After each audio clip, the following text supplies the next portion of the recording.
BNP বাংলাদেশের সর্বোচ্চ জনপ্রিয় দল এই মুহূর্তে ফ্যাসিস্ট হাসিনার পরে। বিএনপি কিন্তু মানুষ তারেক জিয়ার জন্য করে না, খালেদা জিয়ার জন্য করে না, বিএনপি করে শহীদ রাষ্ট্রপতি প্রেসিডেন্ট জিয়াউর রহমানের আদর্শে। জিয়াউর রহমানের অবদানকে যারা অস্বীকার করবে তারা স্বাধীনতায় বিশ্বাসী না, শুধুমাত্র ফ্যাসিস্ট খুনি হাসিনা জিয়াউর রহমানকে খুনি বলছে। কিন্তু জিয়াউর রহমান এদেশে সর্বপ্রথম খাল খনন করেছেন, জিয়াউর রহমান ইরাক ইরানের যুদ্ধ বন্ধ করেছেন, জিয়াউর রহমান সৌদিতে নিম গাছ যেটা জিয়া গাছ হিসেবে পরিচিত সেটা রোপণ করেছেন।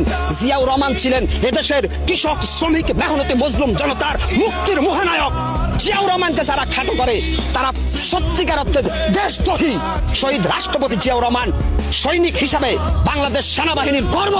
শহীদ রাষ্ট্রপতি জিয়াউর রহমান যুদ্ধ করেছেন ময়দানে, বঙ্গবন্ধু 7 মার্চে ভাষণ দিয়েছেন, উনার ডাকে মানুষ ঐক্যবদ্ধ হয়েছে, আর মাঠ পর্যায়ে যুদ্ধ করেছে জিয়াউর রহমান। অতএব স্যালুট শহীদ রাষ্ট্রপতি জিয়াউর রহমানকে। জিয়াউর রহমানকে যারা নিয়ে যারা কটূক্তি করেন তারা এই দেশের রাষ্ট্রদ্রোহী শয়তান।